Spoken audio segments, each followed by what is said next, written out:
Pemirsa, tren kasus kekerasan seksual di ruang publik seringkali menargetkan perempuan dan anak sebagai korbannya. Ironisnya, instrumen hukum yang ada seringkali justru merugikan korban.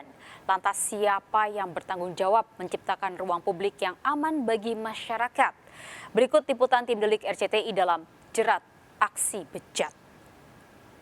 Aksi seorang ibu viral di media sosial saat mengejar pelaku pelecehan seksual terhadap anaknya. Aksi pelecehan seksual ini dilakukan seorang pria di salah satu mal di kawasan Bintaro, Tangerang Selatan.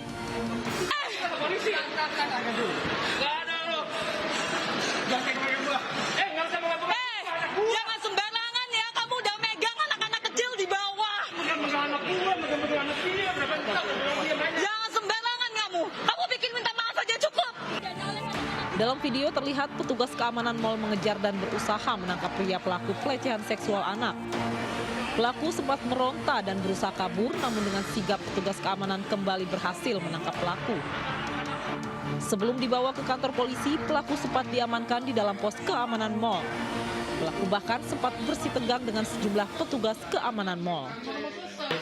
Pak, sudah selesai. Duduk dulu. Bisa saya dong, cepetan dong. Iya, Bapak duduk dulu. Ini belum selesai, Pak. Bapak jangan. Kalau semua tetap kayak gini gimana mau selesai? Ya ini dong, apa yang bisa lagi? Ya, tunggu sebentar. Semua kan proses. Sampai kapan nunggunya? Ya nanti dulu. Kalau kamu ditanya mau Bapak ini ngejawab terus ngejawab terus. Jangan mancing-mancing. Mau selesai. Jangan mancing-mancing. Saya yang salah sih. Udah rokok sana, cari asbak. Bapak jangan provokasi kami juga. Sampai kapan? Iya, sabar. Pak, saya juga punya banyak emosi. Mau nahan saya sampai malam? Saya nggak menahan Bapak. Saya mau menyelesaikan masalah Bapak. Apa kamu tinggal aja? Meski pelaku sudah dibawa ke kantor polisi, namun kasus ini diarahkan untuk damai. Polisi dan petugas KRL Komuter Lain menangkap pelaku pelecehan seksual. Pria ini ditangkap saat melancarkan aksi bejatnya kepada seorang wanita penumpang KRL Komuter Lain. Apanya? Hah? Payudaranya. Selain payudaranya apanya tadi? Apa lagi selain itu? Paha. Aksi pelecehan seksual ini terjadi saat pelaku berinisial AS menghampiri korban berinisial BCP di kawasan Masjid Istiqlal, Jakarta Pusat. Pelaku kemudian berpura-pura bisa membuka aura dan mengikuti korban melakukan perjalanan ke rumahnya menggunakan kereta api. Saat bersama korban, pelaku kemudian melakukan pelecehan seksual terhadap korban sebanyak 2 kali di dalam gerbong kereta. Korban kemudian berteriak hingga akhirnya pelaku diamankan oleh petugas kereta api saat di kawasan Stasiun Buaran, Jakarta Timur. Lagi naik kereta kan sama dia. Nah ke Pasar Senen kan, kereta Pasar Senen. Terus translate ke kereta Raja Wali. Pas kereta jalan, saya ngobrol-ngobrol, terus gak lama tangan dia megang paha saya juga. Sayangnya kasus pelecehan seksual di dalam kereta komuter lain ini berakhir secara kekeluargaan.